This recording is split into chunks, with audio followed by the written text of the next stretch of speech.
Hey guys, Devpro for Life here, bringing you guys another deck profile. This time around, it is my Igknights. I really like this deck. It's a lot of fun. I tried to get it whenever the prices were still relatively low, so that's the only reason why I was really able to afford it. I mean, I got this when Templar was under 20, and back when Luster Pendulum was like $3, if that. So I don't know like what Luster Pendulum is at now, but I do know we skyrocketed in price recently. I recently took this deck to my recent regionals. I did relatively well with it. I ended up having to drop after the 5th round because I was just so tired. I just could not continue on. So yeah, I had won a little over half my duels, so it was like 3-2. It's not that bad, but I'll tell you my qualms with it afterwards. So first and foremost, I'm just going to go ahead and say this now. 3 of every Igknight, I believe, is a mandatory, unless you go with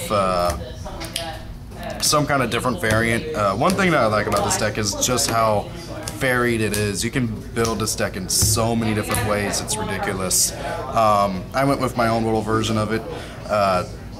As I said, I prefer to play 3 of every Igknight. Once we get the last 2 Igknights, I believe there's 2 more, then I'd probably decide, then I'd probably have to like really streamline it more. By the way, whenever I say 3 of every Igknight, I mean 3 of every Pendulum Igknight. I'm not talking about their boss monsters.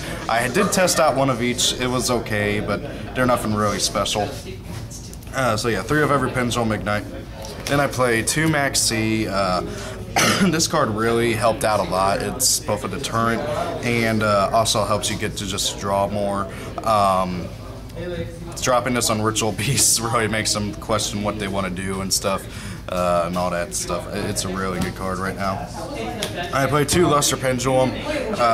You'll see why once you see my extra deck, but this guy, he's a good beat stick. He's also a pretty good Pendulum overall. I don't recommend putting him in your Pendulum zone for this deck because he is just terrible in your Pendulum zone, and unless you draw MST or Wavering Eyes, he's going to be stuck in your Pendulum zone for a while. And then this is just something I attacked in, 1 Jinzo. This guy actually really helped me out a lot. He actually almost single-handedly won me a duel against Spiritual Beasts. And if it wasn't for them finally drawing into a non-tamer, he probably single-handedly would have won me the game. But I still won. I had to work for it though after he went into Ulti Apelio. Yeah. So yeah, Jinzo really helps out. This deck plays almost no trap cards. And you'll notice that I do not play Rural Magical Library. I don't have any. Well, I managed to get a hold of 1 while at the tournament, but it was already too late to even put that one in. And honestly, I prefer to play as little non-Igknights as possible in the deck. But anyways, I play 3 Rhoda. I don't have any Summoner's Art, so because that card is way too much money for a rare. 3 Ignition Phoenix. This card helps out with your combos so much. It helps you search. It just lets you get off more. If it stays on field, and if you happen to have like an Igknight still on field during your next turn, you can pop it, search, and then just plus even more. This card is so good. I really cannot think of a better field spell for this deck. I play 3 Wavering Eyes. This is partly to counteract other Pendulum decks. I took a wild guess and thought that there would be more Igknight players, and I ended up being right. There was at least 3 or 4 other Igknight players. But also, this is helpful against Cleese, Performa Pals if you happen to duel against him or something. This is also useful if somebody tries to Excite on Night you and you set it, you activate it, and that way so you can search out for another Pendulum. It just has so many different uses and everything that I just felt like playing 3 would be best. I have thought about cutting it to 2 and putting the 3rd in the side deck though. I will be honest about that.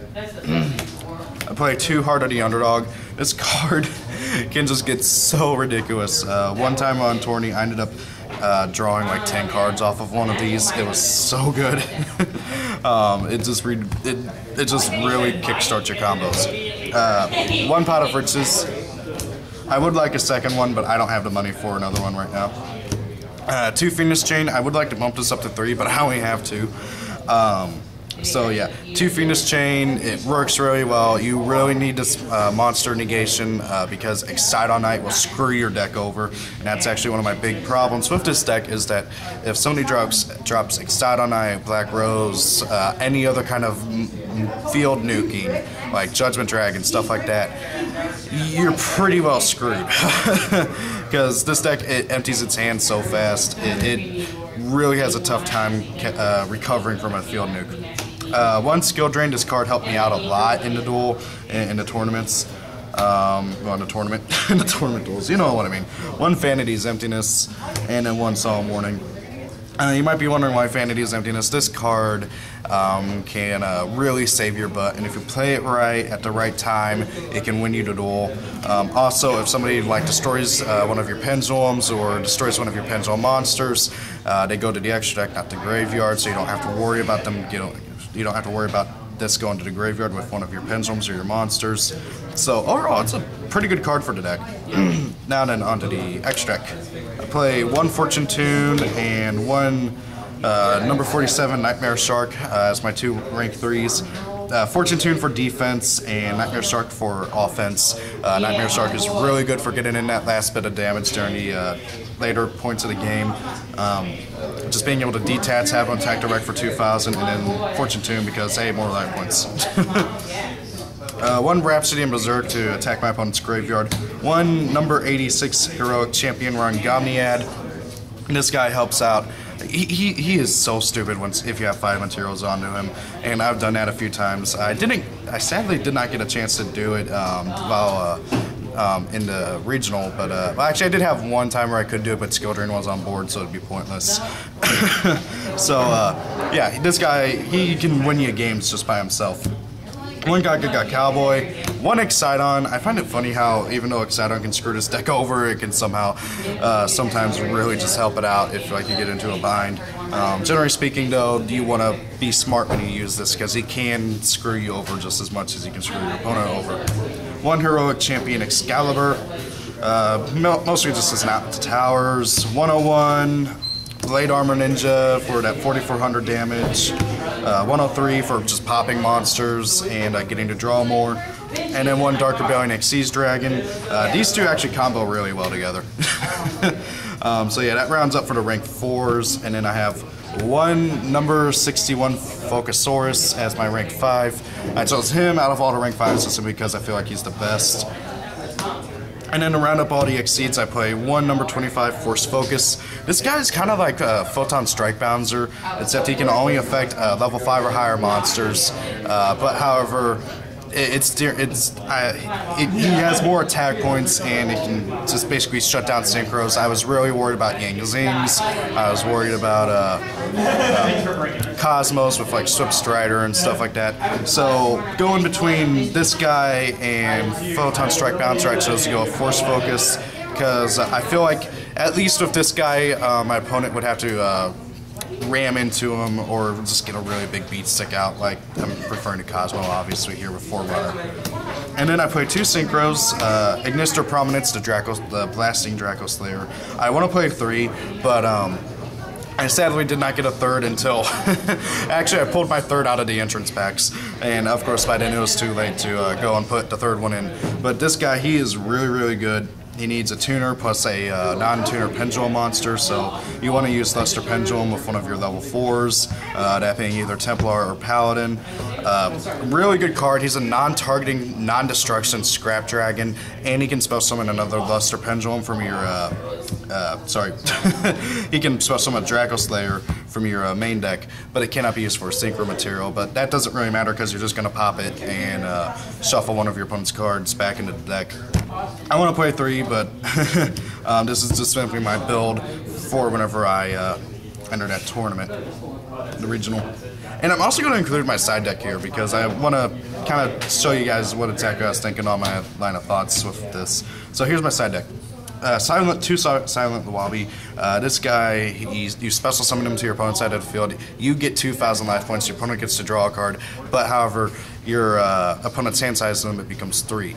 So my reasoning behind this was that you could was Burning Abyss. So you spell summon it to your opponent's side of the field. Oh hey, they can't summon any other Burning Abyss monsters except for Dante and Virgil and Malakota if they played, or the fusion monster.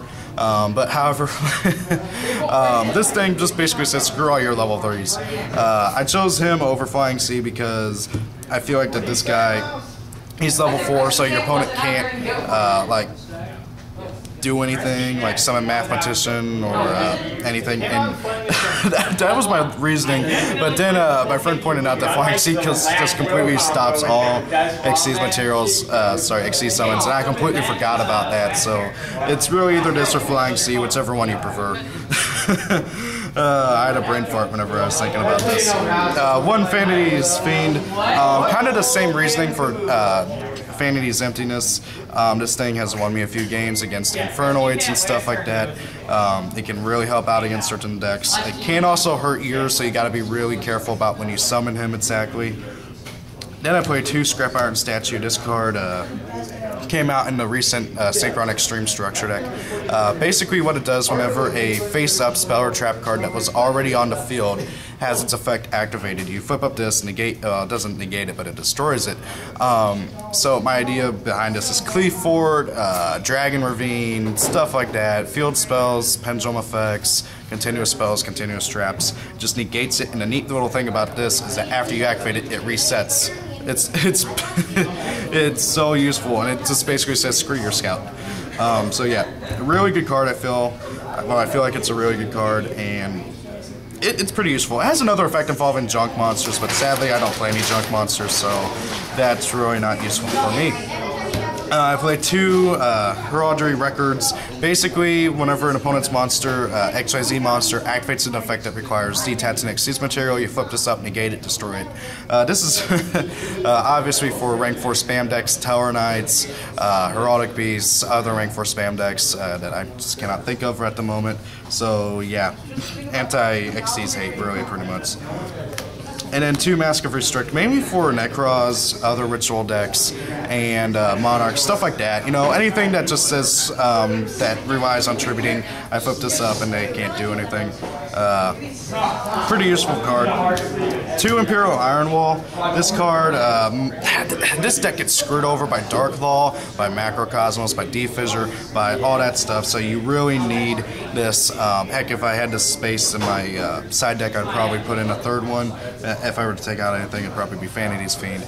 But really, you really need this card. I almost was tempted to play it in the main deck because of just how bad banishing cards hurt this deck. But however, really there's only 2 or 3 decks that really utilize banishing everything. So I thought, I'd better go in a side deck. 2 Rivalry of Warlords. Everything in your deck is a Fire Warrior, so you can play this or Goza Match, whichever one you prefer. It really doesn't matter. So yeah, this really helped out during against Ritual Beasts. Trying to think of what else I dueled on that day. It's escaping my mind. But yeah, it helps out against Ritual Beasts and other multi-type decks. I believe this is the one that's for type, right? Yeah, type. Goza Match is the attribute.